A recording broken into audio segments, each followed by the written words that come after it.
오늘 여러분과 함께 설교 코칭 이제 첫 번째 시간을 갖게 됐습니다. 로이드 존스 목사님의 이 설교와 설교자라고 하는 책, 여기 1장과 2장을 여러분에게 이제 강의를 하고, 그 다음에 6장이 설교자에 대한 내용이에요. 그래서 설교자에 대한 내용은 뭐 줄이거나 이제 할 것이 없기 때문에 그냥 있는 그대로 여러분에게 전달하는 그런 시간을 좀 가지려고 합니다. 저는 2001년 8월 19일 제가 어저께 가서 졸업장이랑 안수 받은 걸 다시 한번 좀 살펴봤습니다. 내가 언제 목사가 됐나 이거 가서 봤더니 정확하게 2001년 8월 19일 목사 안수를 받았더라고요. 그 전 5월 달에 이제 졸업을 하고, 그러니까 정확하게 18년 동안 어쨌든 뭐 목사를 한다 그러고, 그 중간에 좀 어려움이 있었지만 하여튼 뭐 설교를 한다 그러고 이렇게 그런 삶을 이제 살아왔습니다.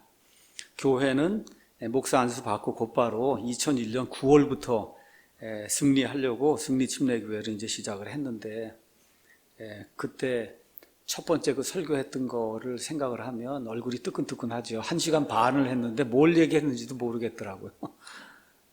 그래도 저도 그 전에 교수였고 남들에게 가서 이렇게 뭐 프레젠테이션 하고 이런 거 하고, 그래도 교회 프레젠테이션을 잘 하고 이렇게 하는 사람으로 이렇게 평이 나 있었는데, 이게 뭐 연구하고 이런 거 논문 발표하고 이런 거하고 또 달리 이게 설교가 되다 보니까 처음 해보는 거잖아요. 이거를 어떻게 준비해 갖고 가서 한다 그런 게 1시간 반쯤 한 것 같아요. 그날 설교를 지금도 생각하면 굉장히 좀 부끄럽습니다. 그런데 승리하려고 시작한 교회가 2년도 못 돼서 이제 교회가 이제 망했습니다. 한 50명쯤 이렇게 사람이 모이고 이제 하다가 교회 내부에 이제 분열이 생기고, 또 제가 교회를 치리하지 못하고 뭐 이렇게 이제 되면서 교회를 이제 망하게 이렇게 이제 만들었고, 그 뒤 몇 년 동안 이제 방황하는 그런 삶을 살면서 그 기간에 이제 여러 가지 책들을 많이 읽게 됐습니다.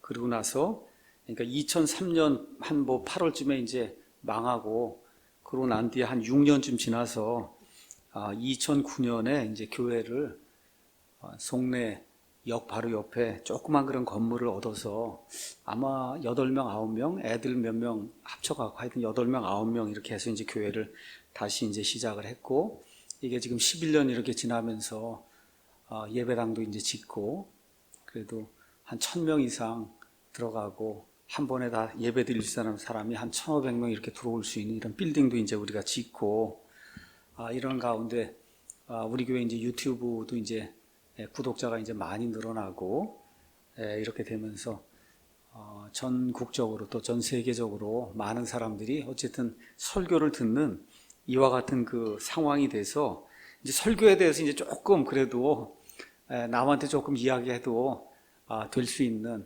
이런 가운데, 지난해 12월에는 또 월간 목회라고 하는 목회자들 위한 그와 같은 그 잡지가 있는데, 여기에서 좀 설교를 어떻게 준비하느냐 이것도 좀 알려달라고 해서 또 글도 쓰고 뭐 이렇게 이제 하면서 조금 그래도 설교에 대해서 요만큼이라도 이야기할 수 있는 그런 시점에 지금 와 있습니다. 자, 제가 이제 설교를 말씀드린 대로 처음 시작할 때, 또 승리침례교회 할 때는 설교를 다 적어갖고 그냥 읽는 그대로 읽다시피 그렇게 설교를 했거든요. 그런 가운데 이제 설교에 이제 변화가 생기기 시작을 했고, 이제 두 번째 교회를 하면서 이런 가운데 제게 가장 많이 영향을 준 책이 이 설교와 설교자입니다. 마르틴 로이드 존스 목사님의 책이에요. 이 안에 16장이 기록이 돼 있고 575쪽이 있는데, 제가 두 번째 교회를 시작하기 전부터 해서 많이 읽었습니다. 비행기 타고 여행할 기회가 이제 많이 있어서 그때는 이제 학회 논문 발표도 많이 가고, 이렇게 될 때마다 읽고, 읽을 때마다 참 정말 귀한 그런 하나님의 말씀 전하는 그런 그 사람의 모든 걸 담아놓은 그런 책이다. 그래서 그 16장 어느 장 하나 그냥 지나치지 못할 정도로 정말 그런 좋은 책이에요. 이렇게 돼서 제가 우리 교회 안에 신학원을 이제 하면서 설교와 설교자 이 과목을 하나 만들었고, 그래서 여기 16장을 한 장 한 장 내가 다 요약을 해서 50분 정도씩 이렇게 해서 다 설교 형태로 해서 강의로 해서 유튜브에 지금 올려놓은 그런 상태입니다. 한마디로 이 책은 제목이 설교와 설교자예요. 그래서 제가 설교가 뭔지를 여기서 배웠고 설교자가 어떤 사람인가를 이 책에서 배운 거예요. 영어 책 제목도 똑같습니다. 영어 책 제목도 Preaching and the Preacher 이렇게 돼 있어요. 영어 책 제목도 그렇게 돼 있습니다. 그래서 우리 교회 이제 11년 넘었고 이제 12년에 들어가고 있어요. 우리 교회도 이제 뭐 앞으로 얼마 동안 제가 목회할지 모르지만 건강이 허락하면 뭐 5년에서 아마 10년 정도 목회하지 않겠는가. 그 이후에 이제 제가 물러나야 되고 이런 가운데 우리 교회에서 아니면 또 밖에서는 어떤 좋은 사람이 또 와서 이제 설교를 이제 해야 되거든요. 누군가가 이제 교회에서 설교할 사람을 이제 정하고 이렇게 이제 다 되겠죠. 또 뿐만 아니라 대한민국의 교회들 그 현황을 이렇게 가서 봤을 때 정말 교회에 필요한 것이 뭐냐? 설교자예요. 설교. 이 설교가 제대로 서지 않으면 그러면 국가가 멸망할 수밖에 없습니다. 그래서 올바른 설교를 올바르게 설교할 수 있는 그런 설교자, 이런 설교자가 있어야만 되겠다.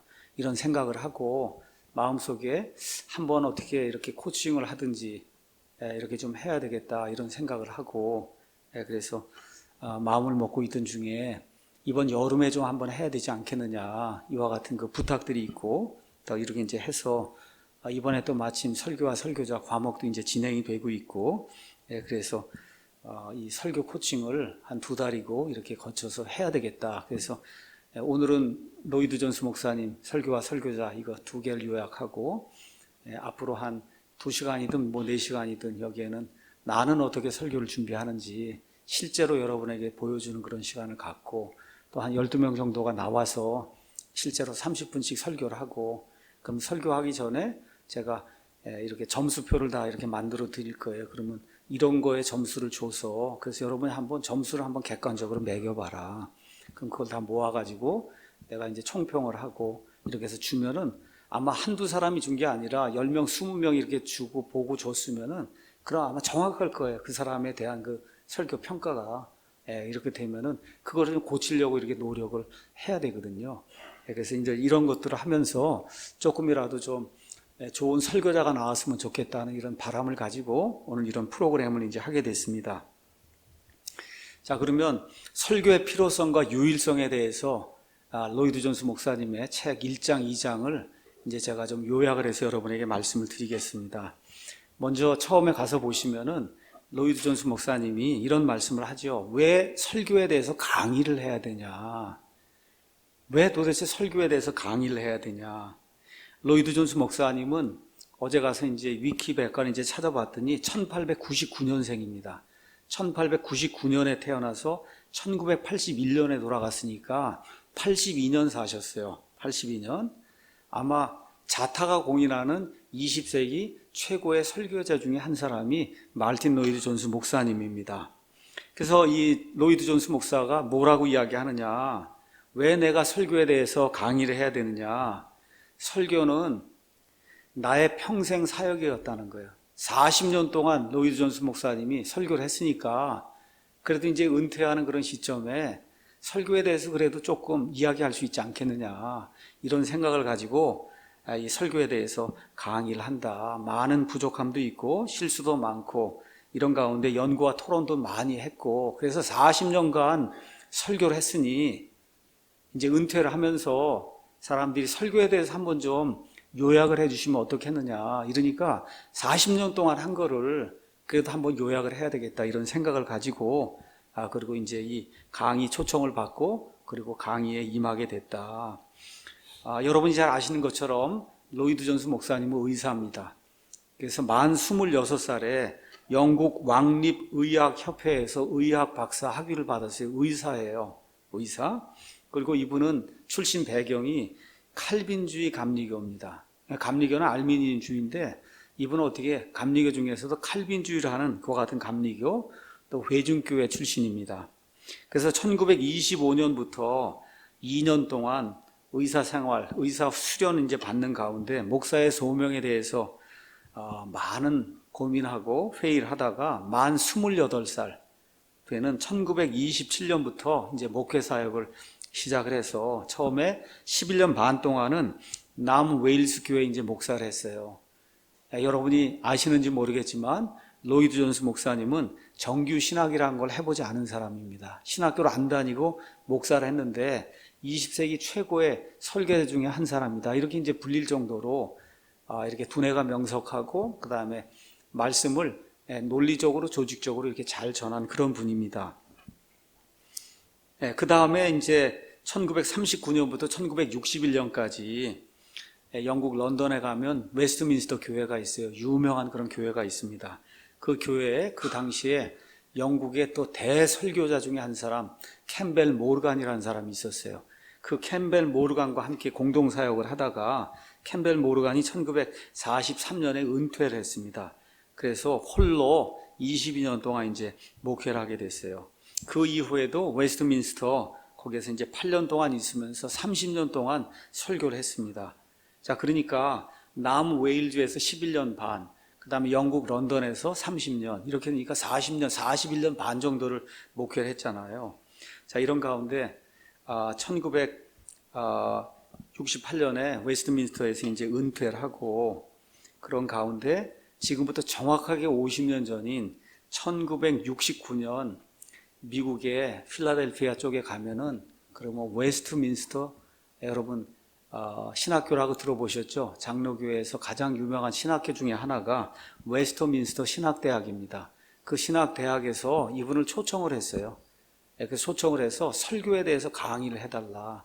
그래서 제가 어저께 구글 찾아 들어가서 이분이 언제 어떤 걸 했는가 이런 걸 찾아보기 위해서 했더니, 거기 웨스트민스터 신학대학에 이번에 이 마르틴 로이드 존스 목사님의 설교와 설교자, 이게 50년 전에 정확하게 이루어졌는데 그거를 기념하기 위해서 이번에 다시 한번 그와 같은 그 세미나를 연다고, 그래서 10월에 그게 열린다고 하는 이와 같은 공지가 이제 떴더라고요. 그러니까 사실 올해 2019년이면 정확하게 50년 전에 로이드 존스 목사님이 영국에서 목회하다가 목회 사역 다 그만두고 미국의 웨스트민스터 신학교에서 이 목회자들을 위해서 설교를 어떻게 해야 될 것인가, 이걸 한번 와서 강의해 달라, 이렇게 해서 그래서 6주 동안 거기 있는 그 신학생들을 대상으로 강의를 한 거, 그거를 누가 이제 모아서 타이핑을 치고 이제 이렇게 해서 이 책을 이제 만들어 준 겁니다. 한마디로 복음주의, 예수님의 말씀을 있는 그대로 잘 전달해야 되겠다 하고 복음을 선포하는 그런 목사들, 그런 신학교들에서는 고전입니다. 고전. 그러니까 이거를 모르는 사람 없을 정도, 특히 장로교에서는 그러한 그 고전이 되는 책이에요. 그래서 제가 오늘 아침에 말씀을 드렸죠. 목사들 가운데 이 책을 읽지 않고 그리고 목회를 한다거나 설교를 한다는 건 굉장히 큰 불행이다. 제가 그렇게 말씀드린 게 그게 사실이에요. 가서 한번 읽어보시면 정말 어떠한 정신을 가지고 목회자가 이렇게 설교를 준비하고 설교를 이렇게 행해야 되는가, 이런 게 아주 자세하게 잘 들어 있습니다. 아주 참 좋습니다. 그러면서 이분이 내가 왜 그러면 이런 강의를 수락을 했냐, 로이드 존스 목사님 이런 강의 이런 거 하는 거 그렇게 좋아하는 분이 아니에요. 그냥 말씀 선포하고 이런 거 좋아하지 뭐 방송에 나와라 이런 거는 아주 질색하시는 그런 분인데, 이분이 왜 강의를 수락했냐. 첫 번째, 저와 여러분이 기억해야 됩니다. 설교는 사람의 소명 중에서 가장 고귀하고 위대하며 영광스러운 소명이기 때문에, 그래서 내가 은퇴를 하면서 이 설교에 대해서 이야기를 해달라고 하는데 어떻게 내가 그와 같은 청을 물리칠 수 있겠느냐. 그러니까 디모데전서 3장 가서 보시면 남자가 감독의 직무를 사모하면 그거는 선한 거라 그랬어요. 그렇죠. 그 목사의 직무를 내가 수행해야 되겠다 하는 걸 사모하면 그건 좋은 거라 그랬어요. 그 첫 번째 좋은 이유가 뭐냐, 이 세상에 여러 가지 소명이 있을 수 있습니다. 저는 뭐 엔지니어도 하고 교수도 하고 뭐 여러분 가운데 뭐 은행원도 할 수 있고 정치가도 할 수 있고 소명이 여러 가지가 많을 수 있는데, 하나님이 인간에게 허락하신 소명 중에 가장 고귀하고 위대한 소명이 하나님의 말씀을 선포하는 거다. 이것 때문에 내가 설교에 대해서 강의를 하게 됐다.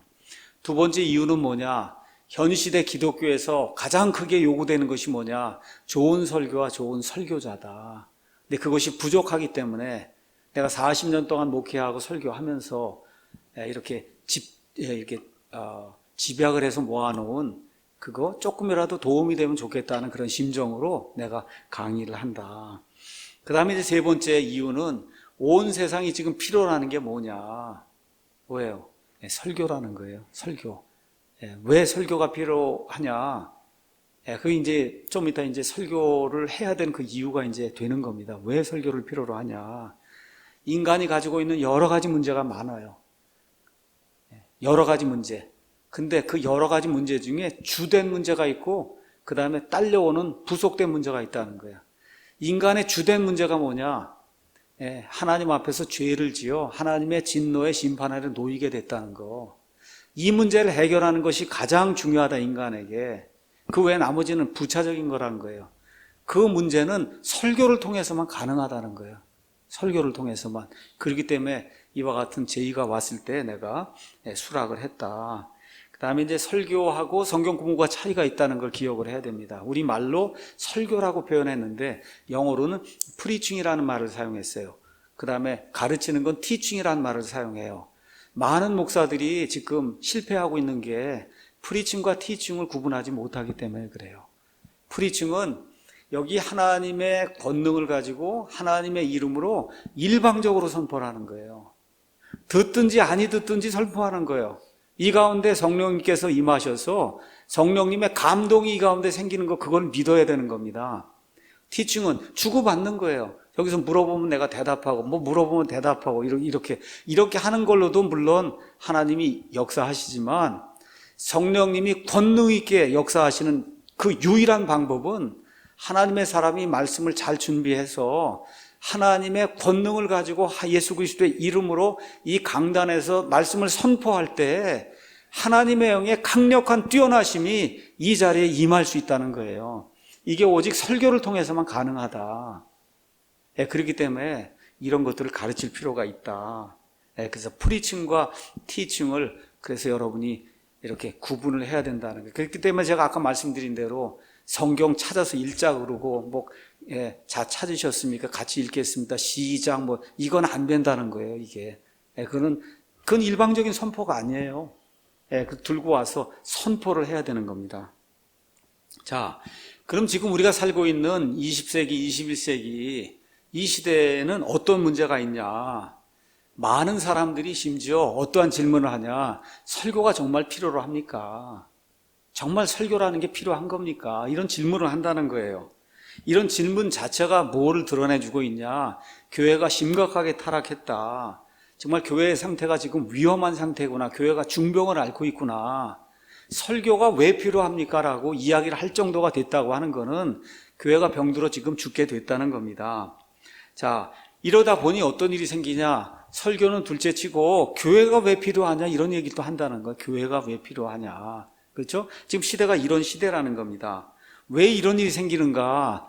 저와 여러분이 잘 알고 있는 것처럼 교회가 교회답지 못하게 하나님의 백성이 모여야 되는 그런 자리, 거기서 정말 질서 있게 논리 있게 정연하게 모든 일이 이렇게 진행이 돼야 되는데 교회가 하는 게 교회답지 못한 그런 교회가 수두룩하게 널려 있다는 거예요. 이러니까 교회 다니는 사람뿐만 아니라 교회 다니지 않는 사람도 교회 갈 필요가 있겠느냐? 집에서 그냥 성경 읽으면 되지. 이러다 보니까 설교가 왜 필요하냐? 필요하면, 정 필요하면 지금 같으면 유튜브 가서 말씀 들으면 되지. 그럼 뭐하라고 교회를 가야 되냐? 이런 문제가 이제 생긴다는 겁니다. 자, 그러면 이제 설교 문제니까 왜 사람들이 설교에 대해서 이렇게 반발하고 설교가 필요 없다고 하느냐? 로이드 존스가 교회 안에 들어있는 여러 가지 문제와 이유들을 이제 이야기합니다. 사람들이 왜 설교가 필요 없다고 이야기하느냐? 가장 중요한 게 뭐냐? 성경의 권위가 추락을 했다는 거예요. 성경의 권위가 추락을 했어요. 성경에 들어있는 그 진리의 권위가 추락이 됐다는 겁니다. 아주 유명한 말씀을 합니다. 뭐라고 이야기하느냐? 설교의 위대함은 그 안에 들어있는 진리라고 하는 그 주제의 위대함에서 나온다는 거예요. 여러분, 이거 굉장히 중요한 거예요. 설교가 위대하다고 하는 거는 그 설교할 때 사용하는 주제와 내용이 있잖아요. 그 다음에 우리 설교의 대상, 이거 설교를 이렇게 할 때 누구에 대해서 우리가 설교하냐? 하나님에 대해서 설교하잖아요. 그렇죠? 예수님에 대해서 설교하잖아요. 그렇죠? 그 설교의 주제가 되는 그 대상이 위대하기 때문에 그래서 설교가 위대하게 되는 건데 지금 교회를 비롯해서 온 세상이 지금 문제가 뭐냐? 그 하나님의 권위가 추락이 됐고 그 하나님의 권위로 기록된 이 하나님의 말씀이 거짓말이라고 그러고 그래서 진화론이 옳다 그러고 이렇게 하면서 이 말씀의 권위가 점점 사라지기 때문에 설교를 들어도 그 안에서 위대함이 있다는 그런 생각을 하는 사람이 많지 않다는 거예요. 자, 그래서 이렇게 인본주의 사상에 의해서 교회 안에 여기 가서 보시면 뭐 이사야서를 2사람이 썼다 그러고 그렇죠. 모세오경은 뭐 4명이 썼다 그러고 다 짝짓기를 했다 그러고 뭐 이런 방식으로 그렇죠. 이렇게 성경을 난도질을 하고 여기 이게 성경 100% 이게 하나님 말씀이 아니라 이 안에 사람의 말도 들어있다 뭐 이렇게 이야기를 하고 뭐 등등 하면 성경의 권위를 이렇게 떨어뜨리니까 자연스럽게 사람들이 이 성경 말씀의 권위가 추락이 되다 보니까 이 성경 말씀을 가지고 설교하는 거, 그 설교의 위대함에 대해서 사람들이 제대로 이해하지 못하는 그런 일이 이제 생기게 됐다는 거예요. 그 다음에 두 번째는 어떤 문제가 생겼냐. 이 성경을 설교하는 게 아니라 강단에서 자기의 재능을 자랑하는 강단꾼들이 생겼다는 거예요. 영어로 펄핏이요. 이 풀핏에 서서, 이게 풀핏이라고 그래요, 강단을.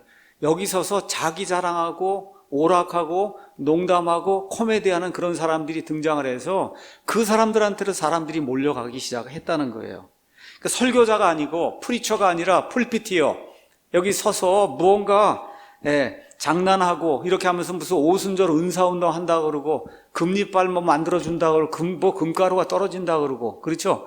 뭐 장풍을 불어서 쓰러뜨린다고 그러고 이러한 일들을 하는 사람들이 지금 늘어나기 시작을 하면서 말 그대로 교회 여기 이 강단이 원맨쇼 하는 이와 같은 장소가 되고 말았다는 거예요. 그러니까 교회 가서 이 강단을 보면 뭐 번쩍번쩍하고 그렇죠. 무슨 나이클럽 같이 온 것처럼 하고 목사가 하얀 옷 입고 하얀 신발 신고 나와갖고 뭐 이렇게 그냥 코미디처럼 하고 하는 그렇게 해야 사람들이 쫙 몰리고 하는 그런 일이 이제 생기기 시작했다는 거예요. 한마디로 교회에 와서 말씀 듣고 이렇게 하는 이게 하나의 오락으로 사람들에게 비춰지는 이와 같은 비참한 현실이 지금 우리 앞에 이제 놓이게 됐다는 겁니다. 이렇게 하다 보니까 목사들이 하나님의 말씀을 내 것으로 믿고 정말 진리라고 생각하고 이렇게 말씀을 전달해야 되는데 그렇게 하지 못하니까 어떻게 해요? 설교를 형식, 그 다음에 연출에만 신경을 쓰는 연출. 이거 하는 걸 연출하는 거예요. 목사가 오늘 넥타이를 어떻게 하고 뭘 하고 어떻게 순서를 하고 사람들에게 감동을 주고 뭐 어떻게 해야 되게 이렇게 연출하는 거. 그러니까 설교를 이렇게 이야기하면서 이런 이야기를 하는 거죠. 쉽게 말씀을 드리면 이 세상의 배우들을 한번 보라는 거예요. 배우. 그렇죠? 연극 배우들. 가짜를 진짜처럼 한다는 거예요. 그렇잖아요? 배우가 얘기하는 거 다 가짜잖아요. 자기 거 아닌데. 근데 할 때 막 얼마나 진짜처럼 하는지 그 보는 사람이 다 눈물을 흘리고 웃기도 하고 그렇잖아요. 그렇죠? 근데 목사는 그러니까 가짜를 가지고 진짜처럼 하는데 목사는 진짜를 가지고 가짜처럼 한다는 거예요. 여러분 이해하시겠어요? 목사는 이 진짜를 가지고 여기 앞에 서서 맹맹하게 그저 아무 열정이 없이 그냥 시간이 됐으니까 내가 이거 시간 떼어서 오늘 한다 이런 식으로 설교하는 사람이 너무 많다는 거예요. 이렇게 되니까 설교가 권위를 잃고 밑바닥으로 추락하는 그런 일이 생기고 이렇게 하다 보니 설교 대신에 예배 형식이 이제 강조가 돼요. 그래서 요새는 우리 대한민국에도 예전 예배를 드려야 된다. 예전 예배. 이건 뭐예요? 각종 집례 뭐 하는 거예요. 이렇게 하니까 설교 말씀 1시간이고 뭐 하게 되면 적어도 설교가 3분의 2 정도 그 시간을 차지해야 되는데 나머지 뭐 노래하는 거, 교동문, 헌금 시간, 성가대 시간, 목사 촛불 행렬, 영화 연극, 찬양 인도자 시간 증대, 찬양 목사, 유명한 사람 데려다가 간증하는 거 이게 다 오락이거든요. 오락. 그렇죠? 상담하는 거. 이런 것들로 다 순서를 이렇게 채워놓고 보니 1시간 예배 중에 1시간이라고 했을 때 목사가 설교하는 그 시간이 20분 되기가 어려운 그런 시점에 저와 여러분 지금 살고 있다는 겁니다. 자, 그러면 교회와 목회자는 하나님이 어떤 임무를 수행하도록 부르시느냐? 아주 간단하다는 거예요. 하나님의 말씀을 선포하라고 하나님이 목사를 부르시고 이 교회도 하나님이 하나님의 말씀을 세상 곳곳에 선포하라고 하나님이 보내신다는 거예요. 듣든지 아니 듣든지 여기 있는 이 말씀이 하나님의 온전한 말씀이라고 하는 거, 이거를 밖을 향해서 외치라고 하나님이 목사를 선택하시고 교회를 선택하신다는 겁니다. 이거를 잊으면은 그럼 교회 아니면 목사가 존재할 이유가 없어지게 된다는 거예요. 그래서 우리 주 예수님이 하신 일, 복음서를 가서 보시면 예수님께서 어떤 일을 하세요? 마귀의 시험을 받으시고 침례를 다 받으시고 그러고 나서 하시는 말씀이 뭐예요? 하늘의 왕국이 가까이 왔다. 너희는 회개하라고 어떻게 선포하시는 거예요. 듣든지 아니 듣든지 선포하는 겁니다. 그렇죠? 이런 내용이 성경에 기록이, 예수님이 하신 일이 뭐예요? 선포하는 거예요. 복음 선포하는 거. 그렇죠? 그것이 끝나고 또 우리 예수님께서 10장에 가서 보시면은 이 사도들을 온 세상으로 보내세요. 온 세상으로 보내면서 뭘 하라 그래요? 너희는 가서 그들에게 하나님의 왕국이 가까이 왔다는 걸 선포하라는 겁니다. 선포. 그래서 부활 이후에, 또 예수님께서 부활 이후에 승천하시기 전에 마태복음 28장 거기 19절에서 20절, 이건 우리가 중요하니까 한번 가서 살펴보도록 하겠습니다. 마태복음 28장 19절 가서 보겠어요. 그러므로 너희는 가서 모든 민족들을 가르치고 아버지와 아들과 성령의 이름으로 그들에게 침례를 주며 무엇이든지 내가 너에게 명령한 모든 것을 그들에게 가르쳐 지키게 하라. 보라, 내가 세상의 끝까지 항상 너희와 함께 있느니라 하시니라. 뭐 병고치라는 거 아닙니다. 사회복음 전하라는 거 아니에요. 사회를 개선하라는 거 아니에요. 예수님께서 뭐라고 말씀하셨냐? 모든 민족들을 가르쳐야 된다. 그렇죠? 구원받은 자들에게 침례를 줘서 교회를 세워야 된다. 무엇이든지 내가 너희에게 명령한 모든 것을 그들에게 가르쳐 지키게 해라. 이러한 명령을 주신 거예요. 이 명령에 따라 사도행전이 열리면서 사도들이 한 일이 뭐예요? 사도행전 2장에 예수 그리스도에게서 부활하신 그 주님께서 메시아라고 한 사실을 그 사람들이 듣든지 아니 듣든지 어떻게 해서 선포한 겁니다. 일방적으로 선포한 거예요. 그렇죠? 그래서 했더니 어때요? 거기 있던 유대인들의 이 공회가 와서 선포하지 못하도록 막으니까 한번 하나님 앞에서 생각을 해봐라. 우리가 듣고 우리가 이렇게 전해야 될 그 말씀들, 그거 전하는 것이 옳은지 아니면 너희 말대로 멈춰야 되는 것이 옳은지 너희가 한번 판단해봐라. 우리는 우리가 보고 들은 것은 말하지 않을 수 없다. 그렇죠? 이렇게 이야기하면서 계속해서 하나님의 말씀을 선포하는 내용이 그 안에 이제 기록이 되어 있습니다. 자, 이 사도행전 28장에 가서 보면 사도 바울이 한 내용, 일이 그 끝에 가서 이렇게 기록이 되어 있습니다. 바울이 28장 30절, 자기 셋집에서 만 2년을 거하며 자기에게 오는 모든 사람을 받아들이고 전적으로 확신 있게 하나님의 왕국을 선포하며 주 예수 그리스도에 관한 그것들을 가르치되 아무도 그를 막지 못했다. 그러니까 선포하고 가르치는 거, 이것이 교회가 해야 될 일이고 목사가 해야 될 일이다. 왜 그러냐? 예수님이 그 일을 하셨기 때문에, 그리고 예수님이 제자들에게 그 일을 하라고 대위임의 말씀을 주셨기 때문에, 그래서 여기 12사도와 그 다음에 사도 바울을 비롯해서 하나님의 말씀을 가진 자들이 온 세상을 다니면서 했던 일이 뭐예요? 말씀을 선포한 겁니다. 그래서 바울이 죽기 전에 디모데 후서를 기록을 했어요. 그래서 디모데 후서에 가서 보시면 디모데 후서 4장에 이렇게 말씀이 기록이 되어 있습니다. 한번 가서 보겠습니다. 4장 1절에 마지막 죽기 전에 지금 유언을 남기는 거예요. 그러므로 내가 하나님 앞과 주 예수 그리스도 앞에서 곧 친히 나타나실 때 자신의 왕국에서 산자와 죽은 자를 심판하실 분 앞에서 내게 명하노니 말씀을 선포하라. 다른 거 없어요. 사회를 바꾸라는 얘기 아닙니다. 말씀을 선포하라. 때에 맞든지 맞지 아니하는지 긴급히 하라. 모든 오래 참음과 교리로 책망하고 꾸짖고 권면하라. 이 모든 것이 말씀 선포 안에 들어 있어야 된다는 겁니다. 그래서 이런 일들을 하는 것이 교회고, 그런 일들을 하기 위해서 교회가 선택하고 임명해서 그 일을 하도록 이렇게 권위를 준 사람이 목사라는 거예요. 자, 그래서 예수님의 그 사역, 또 대언자들, 구약시대 대언자들 가서 보세요. 처음부터 끝까지 하나님이 하라고 하신 그 말씀을 가서 그대로 전달하는 거, 그게 뭐예요? 프리칭을 한 거거든요. 그 프리칭 한 거에는 주고받는 게 없는 거예요. 하나님이 하라고 한 거 그대로 전하는 겁니다. 주가 이같이 말하노라 하고 그대로 전한 거예요. 듣든지 아니 듣든지 전하는 겁니다. 이것이 신구약 성경이 우리에게 이야기하는 이 하나님의 말씀 사역의 핵심이에요. 그래서 말틴 로이드 존스 목사가 이야기하는 거예요. 지금 이 시대에 우리가 해야 될 일이 뭐냐. 구원받은 사람들 중에 특별히 어떤 사람들이 나타나서 교회를 이끌며 해야 될 일이 뭐냐. 그 일이 바로 말씀을 선포하는 거라는 겁니다. 자, 그런데 교회 역사를 살펴보면 한 가지 고정된 패턴이 나타난다는 거예요. 교회가 이렇게 부흥이 되는 때가 있고 교회가 이렇게 쇠퇴하는 그런 때가 있다. 근데 가서 살펴보면 교회는 어느 때 부흥하냐? 위대한 설교자들이 나타나면 교회는 부흥을 하고, 설교자들이 나타나지 않고 다 쇠퇴해버리면 그러면 교회는 망하게 된다는 거예요. 다시 말씀드려, 로마 가톨릭 교회가 지배하던 그난 1000년 이상 동안 누가 선포를 했어요? 선포가 없는 겁니다. 그러니까 어떻게 교회가 쇠퇴를 하게 되고 사람들이 다 암흑 속에 갇힐 수밖에 없잖아요.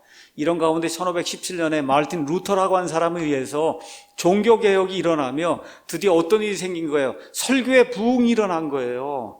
마르틴 루터 하루에도 몇 번씩 설교하게 된 겁니다. 죽을 때까지 설교하게 된 거예요. 그 다음에 켈빈이라는 사람이 나타나서 여기 제네바에서 매일같이 설교했어요. 정말 이 칼빈이라는 사람이 얼마나 성경을 많이 연구하고 선포를 많이 했는가. 이 책을 가서 보면 엄청나게 많은 그런 기록들을 남겨놨어요. 저는 욥기 같은 거 20번 설교하기도 힘든데 그 욥기 같은 걸 100번, 150번씩 설교를 했단 말이에요. 그 얼마나 많은 그런 그 지식을 가지고 사람들에게 하나님이 이렇게 말씀하신다고 그렇게 이제 설교를 한 그 기록이 지금도 남아있는 거예요. 그러니까 종교의 개혁이 일어나고 하나님의 백성들한테 부흥이 일어나고 이렇게 되려면은 말틴 루터니, 요한 캘빈이니, 존 낙슨이, 그 다음에 레티머 같은 그런 설교자들이 일어나야 그래야 교회에 부흥이 일어난다는 겁니다.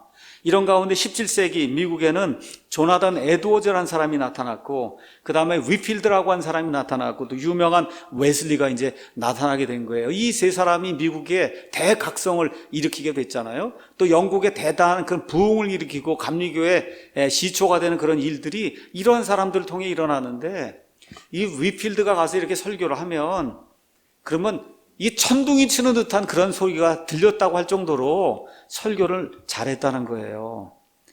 그래서 어떤 일이 생겼냐? 벤자민 프랭클린 아시죠? 벤자민 프랭클린이 불신자입니다. 그러니까 어떤 사람이냐면 창조자는 있지만 나는 그게 하나님이라고는 믿지 않는다. 이런 사람이에요. 그런데 이 위필드가 이제 그 필라델피아에 나타나서 설교를 하러 가면 그럼 벤자민 프랭클린이 그걸 들으러 간 거예요. 왜 들으러 가냐? 다르다는 겁니다. 이 사람 설교는 다르다. 그러니까 그냥 듣는 것만으로, 내가 믿지는 않아도 듣는 것만으로도 너무너무 좋다는 거예요. 너무너무 좋다. 그럼 이 위필드가 그냥 설교자가 된 게 아니에요. 어떻게 설교자가 됐냐? 그 당시에 주석, 유명한 주석이 매튜 헨리 주석이 있었어요. 이 설교자가 되기 전에 매튜 헨리 주석을 이렇게 깨알같이 되어 있는 거 이만큼 되어 있는 책이 있다고, 이렇게 두꺼운 책을 처음부터 끝까지 몇 차례를 읽었다는 거예요. 몇 차례를. 이걸 읽어서 숙지를 한 거예요. 이렇게 숙지를 해서 그걸 막 머릿속에 집어넣으니까, 그러니까 하나님의 영이 그에게 함께 할 때 거기 있던 말씀이 그냥 쏟아져 나오기 시작을 한 거예요. 이렇게 되면서 대각성이 일어나게 되고, 또 영국에서는 요한 웨슬레의 이런 부흥이 일어나서 다 쓰러져 가던 그런 영국이 살아나는 그와 같은 엄청난 일이 이제 생기게 됐다. 자, 이렇게 되면서 이제 18세기, 19세기 이제 넘어가면서는 우리가 이제 설교의 시대가 열렸다. 그래서 잘 아시는 설교의 황태자 누구예요? 스펄전이 등장을 하잖아요. 그죠? 스펄전이 이제 등장을 해서 정말 위대한 사람이죠. 마이크가 없던 시대에 그날 2만 명이 들어가는 그런 교회에서 이 생 목소리로 그 말씀을 전달했는데, 여러분 2만 명이 들어가는 그런데 얼마나 목소리가 쩌렁쩌렁하고, 그러면 그거를 그 자리에서 받아서 적어갖고 그래갖고 곧바로 전보를 미국으로 치면 바로 그 순간에 전보가 돼서 미국에서 그걸 받아갖고 또 읽고 듣고 그렇게까지 할 정도로, 지금이야 우리가 유튜브가 있지만 그렇게 해서 이 스펄전의 모든 설교가 지금 다 남아있는 거예요. 다 녹취를 해갖고 그렇게 기록을 해서. 그렇죠? 또 유명한 무디도 있고 이렇게 되는 가운데 지금 우리 20세기 들어서서 캠벨 모르간이라는 사람도 나타나고, 말틴 로이드 존스도 있고, 그 다음에 위얼스비라고 하는 분도 있고, 요 근래에는 존 메가더, 그렇죠. 존 파이퍼, 뭐 이런 분들이 지금 설교의 맥을 쭉 이렇게 이제 이어나가고 있는 겁니다. 그래서 먼저 첫 번째 요약, 설교라야 사람을 바꿀 수 있다. 그래서 설교하는 거, 이거를 중요한 그런 과제로 생각하고 목사가 그 일을 진행을 해야 된다. 자, 이게 이제 1장 내용이고 2장 잠깐 또 설명을 하겠습니다. 2장의 핵심 내용은 뭐냐? 설교만이 사람을 구원할 수 있는 유일한 대안이다. 왜 설교를 해야 되냐? 로이드 존스가 이야기를 하는 거예요. 인간에게는 여러 문제가 있다. 많은 문제가 있어요. 그런데 그 중에 하나, 인간의 진짜 문제가 뭐냐? 그 진짜 문제는 이 땅에 태어난 이후에 이대로 죽으면 하나님의 진노의 심판을 받게 된다는 거예요. 이 땅에서 70년, 80년 동안 가난하게 살 수 있어요. 핍박을 받으며 살 수 있어요. 고통 가운데 살 수 있어요. 그렇죠? 그렇게 이러쿵저러쿵 어떻게 해서 살 수 있습니다. 근데 문제가 뭐냐? 하나님의 영원한 심판을 받으면 말 그대로 영원 무궁토록 지옥 불 속에 떨어져서 마귀와 그의 천사들과 함께 영원을 보내야 된다는 이런 심각한 문제가 사람에게 있다는 거. 그러니까 목사가 이거를 정확하게, 지옥의 현실을 정확하게 기억을 하고, 그래서 여기서 빼내는 일을 하는 게 그게 설교고, 그 설교를 하는 사람이 바로 설교자라고 하는 이와 같은 그 절박한 심정을 가지고, 그리고 이 설교를 해야만 한다. 그래서 성경에 나와 있는 것처럼, 에베소서 2장에 있는 것처럼 모든 사람은 죄와 불법들 가운데, 범법들 가운데 죽어 있다는 거예요. 다 살아있다고 좀 말하고 다 돌아다니지만 영적으로 다 죽어 있다는 거예요. 그래서 고린도후서 4장 표현에 따르면 눈이 멀어 있다는 겁니다. 에베소서 4장 17절 말씀에 따르면 지각의 영이 지금 눈이 멀어 있어요. 그래서 한마디로 이야기하면 무지하다는 겁니다. 안다고 다 이야기를 하는데 영적인 것과 같은 그 진리로 들어가면 하나님에 대해 무지하다는 거예요. 하나님에 대해 무지하다. 자, 그래서 사람이 질병도 갖게 되고 환경 문제도 갖게 되고 우리나라 같으면 지금 사회 정치적인 이런 문제도 갖게 되고 다 이런 문제를 갖게 되는데 이런 거는 사람이 타락함으로 말미암아 생긴 죄의 타락의 결과지 이것들 자체를 하나하나 다 해결한다 그래서 인간의 기본적인 문제가 해결이 안 된다는 겁니다. 이걸 저와 여러분이 인식을 해야 된다는 거죠. 다시 말씀드려 이런 모든 것들은 문제가 아니라 문제 때문에 생겨나는 증상인데 이 증상을 해결하려고 노력해도 그 문제는 해결이 안 된다는 거예요. 그래서 우리가 왜 설교를 해야 되느냐? 사람이 가지고 있는 가장 근본적인 문제, 그 문제를 해결하는 거 그게 설교를 통해서만 가능하기 때문에 그래서 설교와 설교자가 이제 필요한 거다. 자, 그래서 이런 인간의 문제를 해결하는 거를 성경은 구원이라고 이야기하는 겁니다. 구원. 그래서 인간의 죄와 사망의 문제를 해결하는 게 구원인데 이 구원이 이루어지려면 진리를 알아야 된다는 거예요. 그래서 가르쳐야 된다는 거예요. 선포해야 된다는 겁니다. 그래서 진리를 모르고는 이 무지에서 빠져나올 수가 없으니까. 자, 그래서 구원은 뭐냐? 하나님에 대한 영적인 무지를, 사람들의 그런 영적인 무지를 진리로 해결하는 게 그게 구원이라는 거예요. 구원. 그렇죠? 그래서 하나님에 대한 올바른 지식을 줄 때 그때 구원이 이루어진다는 겁니다. 근데 그 일을 누가 하냐? 설교자가 한다는 거예요. 설교자가. 그러니까 인간 문제의 핵심을 이렇게 짚어주고 그 문제를 깨트려 줄 수 있는 유일한 사람은 대통령이 아니고 국회의원이 아니고 실제로 목사라고 이야기하는 겁니다. 그래서 사도 바울은 에베소 교회 성도들, 장로들 다 불렀어요. 밀레도로 다 불렀습니다. 그리고 뭐라 그래요? 내가 너희들에게 증언하는데 나는 하나님 앞에서 내 손에 하나도 무슨 유죄가 될 만한 게 없다.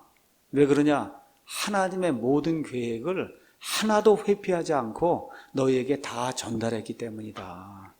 그러니까 목사는 여기 창세기부터 요한계시록까지 들어있는 하나님의 모든 말씀 계획을 하나도 회피하지 않고 다 전달해야 되는 거예요. 가감이 없이. 그렇게 해야 그 사람의 구원 문제가 해결이 되고 사회의 구원 문제가 해결이 되고 국가의 구원 문제가 해결이 될 수 있다. 그런 이야기입니다. 이것이 바로 목사의 사명이다. 자, 모든 사람들이 다 구원을 필요로 하는데 그 사람들이 지금 다 영적으로 눈이 멀어서 무지한 가운데 있어요. 그러니까 어떻게 해요? 가르쳐서 듣고 깨닫게 해야 된다는 거죠. 어떻게 구원이 이루어지느냐? 간단한 거예요. 진리를 들어야 되는 겁니다. 믿음은 들음에서 오고 들음은 하나님의 말씀에서 오기 때문에 이 진리를 가르쳐야 된다는 거예요. 그래서 여기 이제 이야기합니다. 설교란 뭐냐? 인간의 문제와 해결책에 대해 하나님의 진리를 전달해 주는 게 그게 설교라는 거예요. 그래서 기억을 해야 되는 겁니다. 이 목사가 이 자리에 서서 어떻게 코미디언처럼 실실실 웃고 이렇게 하면서 설 수가 있어요. 제가 나중에 다시 한번 말씀드리겠습니다. 제가 유명하다는 사람, 여기 로이드 존스도 봤어요. 위얼스비도 봤어요. 메가더도 봤습니다. 그 다음에 여기 존 파이퍼도 봐요. 다 설교하는 걸 그렇게 봅니다. 이게 영상 있고 해서 봐요. 이 자리에 서서 심각하게 하나님의 말씀을 전달하기 위해서 애를 쓰는 그런 모습을 보지, 여기서 뭐 낄낄대고 웃거나 뭐 이렇게 무슨 코미디를 하거나 이런 거는 볼 수가 없어요. 어떻게 이 자리에 서서 실실실 웃고, 불가능한 거예요, 그런 일이. 그래서 저보고 자꾸 웃으라고 이야기하더라고요, 저보고. 근데 웃을 수 있는 일이 아니에요. 지금 심각한 이야기를 하는데 어떻게 웃을 수가 있어요, 여러분. 뭐 정말 가끔 어쩌다가 이렇게 위트를 사용해야 될 때가 있고 하면 그때 웃을 수가 있지만, 여러분, 사도 바울이 에베소 교회에 가서 눈물을 흘리며 각 가정을 방문하면서 말씀을 선포했는데 거기서 무슨 코미디가 어떻게 나올 수가 있어요? 웃기는 이야기가 어떻게 나올 수 있냐고, 거기에서. 그렇죠? 막 그냥 웃어가면서 목사가 어떻게 설교할 수 있냐고요. 그 불가능한 거예요, 그게. 왜 그러냐? 지금 우리가 다루고 있는 이 문제가 사람을 살리느냐 죽이느냐 하는 그런 문제이기 때문에, 여기 서 있는 목사가 심각한 문제의식을 가지고 그리고 열심히 준비를 해서 그리고 이 자리에 서서 있는 대로 그 말씀을 가감없이 전해도 지금 모자란데, 여기서 사람들의 비유를 맞추기 위해서 웃어가면서, 그렇죠, 오락 얘기하면서 신문 기사 읽어가면서 코미디처럼 그렇게 말씀을 전하는 게 그게 가능하냔 말이에요. 불가능한 거예요. 저는 이 설교와 설교자 말씀을 읽고 그런 설교자들이 설교하는 걸 보고 그런 거 불가능하다고 생각하면 불가능하다. 그거는 설교가 뭔지 설교자가 무언지 모르기 때문에 저 사람이 저런 일을 하고 있다, 저는 그렇게 생각을 하는 거예요. 그래서 설교는 인간의 문제와 해결책을 제시하는 거, 그래서 진리만을 제시하는 거, 이것은 교회만이 할 수 있고 설교자만이 할 수 있는 고유한 책무라고 하는 거, 이걸 저와 여러분이 인식을 해야 되는 겁니다. 다시 말씀드릴게요. 이 위대한 일은 교회만 할 수 있는 거예요. 대통령도 못합니다. 대법원장도 못해요. 국회의장도 못해요. 국회의원도 못합니다. 오직 목사만 할 수 있고 교회만 할 수 있는 거예요. 이와 같이 그 아름답고 위대한 그와 같은 그 소명, 사명을 하나님께서 교회와 목사에게 주셨다고 하는 거, 이걸 저와 여러분이 기억을 해야 되는 겁니다. 자, 세상에 여러 가지 문제가 많아요. 인간의 여러 가지 문제가 많아요. 이런 것들 의술로도 해결할 수 있고, 그렇죠? 어떤 타종교를 가지고 해결할 수도 있고, 이러다 보니까 이단도 나오고 심리학도 나오고 각종 가르침이 나옵니다. 자, 그런데 이런 모든 것들은 증세, 그 여러 가지 증세 중에 하나를 이렇게 고쳐주는 거지 인간의 근본적인 문제를 해결하는 것이 아니다. 그래서 교회와 목사가 존재하는 가장 큰 이유는 뭐냐? 사람이 죄를 지어서 하나님과 사람 사이에 커다란, 넘어갈 수 없는 커다란 그와 같은 골짜기가 패여 있다는 거예요. 그래서 하나님과 사람 사이에 뭐가 있다는 거예요? 하나님이 사람을 대적하고 사람이 하나님을 대적하는 이와 같은 전쟁이 지금 일어나고 있다는 겁니다. 그럼 교회와 목사가 뭘 해야 되냐? 하나님과 사람이 화목할 수 있도록 만들어주는 거. 그 화목할 수 있도록 하려면 어떻게 대사 역할을 해야 되잖아요. 그렇죠? 그 대사, 그리스도의 대사가 돼서, 그래서 사람들에게 복음을 선포해서 하나님과 화목한 그런 사람이 돼야, 그래야 영원한 지옥 형벌의 이 심판에서 벗어날 수 있다. 이거를 선포하는 그 일을 교회와 목사가 감당을 해야 되는 거다. 이것 이외에 다른 모든 거, 하나님의 말씀을 빼고 다른 일을 하는 거는 인간이나 아니면 사회가 가지고 있는 문제의 어떤 증상 하나를 해결하는 거지, 거기에 핵심 문제를 깨트리고 해결하는 것이 아니다. 그래서 오늘날의 교회가 어떤 일을 하고 있냐? 바로 이런 증세 중에 하나를 고치려고 하는 거예요. 뭐 병을 고쳐준다 그러고 뒤로 쓰러뜨리고, 그렇죠? 코미디를 하고. 여러분 일주일 동안 얼마나 힘들었습니까? 제가 지금부터 코미디를 해서 30분 동안 즐겁게 해드리겠습니다. 이렇게 하는 거예요. 장풍을 불어대고. 그렇죠? 이게 뭐예요? 다 뭐예요? 이런 나타나는 그런 여러 가지 현상 중에 하나, 증세 중에 하나를 고쳐주는 거지, 그걸 통해서는 사람의 근본적인 문제가 해결이 되지 않는다는 거, 이거를 저와 여러분이 기억을 해야 되는 겁니다. 그래서 교회의 설교는 뭐냐? 인간의 근본적인 문제들 끄집어내서 철저하게 수술해서 제거하는 거예요. 증세를 제거하는 게 아니라 수술해서 아예 잘라 버리는 겁니다. 죄 문제를 버리는 거예요. 잘라내 버리는 거예요. 그래서 교회는 이런 일을 할 수 있는 여러 가지 매개체 중에 하나가 아니고 유일한 하나님의 기관이다. 사람을 살릴 수 있는 유일하고 독특한 기관이다. 이걸 저와 여러분이 기억을 하고, 특별히 그 일을 감당하기 위해서 하나님께서 교회에 세워주신 사람이 목사라고 하는 거, 이거를 기억을 해야 되는 겁니다. 자, 교회에는 많은 사람이 개인의 문제를 가지고 옵니다. 그렇죠? 육신의 질병의 문제도 있고, 직업의 문제도 있고, 부부간의 갈등의 문제도 있고, 부모 자식 간의 문제도 있고, 직장의 문제, 많은 그런 걸 갖고 온다는 거예요. 그러니까 요 근래에 많이 등장하는 게 뭐예요? 상담 목회를 해야 된다. 그래서 뭐 심리학 전공한 사람을 데려다가 그 상담 목회자라고 그러고 그래서 이제 한단 말이에요. 자, 근데 로이드 존스 얘기가 뭐냐? 인간의 기본적인 이 구원 문제를 제대로 해결해 주면 자연스럽게 개인의 문제가 해결이 된다는 겁니다, 여러분. 이걸 저와 여러분이 믿어야 된다는 거예요. 그래서 진짜 올바른 설교는 개인의 문제를 해결할 수 있다는 겁니다. 이걸 저와 여러분이 믿어야 된다는 거예요. 다시 말씀드려, 설교의 아름다움이 어디에 있느냐? 제가 오늘 이 자리에 서서 800명을 대상으로 설교를 해요. 각자가 가지고 있는 문제가 다 다릅니다. 그런데 한 설교를 통해서 800명, 900명, 1000명, 10,000명, 10만 명이 돼도 그 사람들 개개인의 문제가 한 설교를 통해서 한 성령님의 강력히 역사하심을 통해 그 문제가 각각 해결되는 그런 일이 일어난다는 겁니다, 여러분. 이거를 믿어야지 10,000명을 쫓아다니면서 개인 상담을 해가지고 문제를 풀어줘야 되겠다 하면 안 된다는 거예요. 이게 설교의 능력이, 설교의 위대함이라는 거예요. 이런 거를 우리 설교자들이 머릿속에 집어넣고 열심을 다해서 최선을 다해서 하나님의 말씀을 선포하게 될 때 우리가 영으로 예배 드린단 말이에요. Worship in Spirit, 영으로 예배 드리게 될 때 우리의 영과 여러분의 영 그 사이에, 그렇죠? 내 영과 여러분의 영 사이에 이거를 연결해 주는 성령님이 계셔서, 그래서 성령님의 능력이 폭발적으로 나타나게 되면 말씀을 들을 때 그 말씀이 오늘 구원 설교임에도 불구하고 이 사람의 결혼 문제가 해결이 되고, 이 사람의 병의 문제가 해결이 되고, 이 사람이 가지고 있는 다른 문제들이 종합적으로 해결되는 그 일이 있을 수 있다는 걸 믿고 설교를 해야 되는 거다. 예, 이게 설교자의 특권이라는 거예요. 설교자들. 그러니까 설교자는 하나님의 말씀이 일하실 줄로 믿습니다 생각을 하고 최선을 다해서 하나님의 말씀을 요리해서, 그래서 그날 열심을 다해서 목사의 얼굴을 쳐다볼 때 목사가 정말 진지하게 이야기하고 있는 거구나, 이런 것이 나올 수 있도록 그렇게 준비를 해서 말씀을 선포를 해야 되는 거예요. 자, 그러면 왜 교회에서 선포해야 되냐? 교회는 선교 공동체입니다. 다시 말씀드려, 같이 모이는 것 자체가 설교라는 거예요. 여러분, 이게 무슨 얘기냐?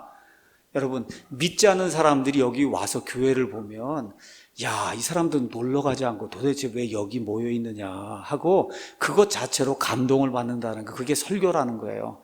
모이는 것 자체가 설교라는 거예요. 우리가 선교 공동체이기 때문에.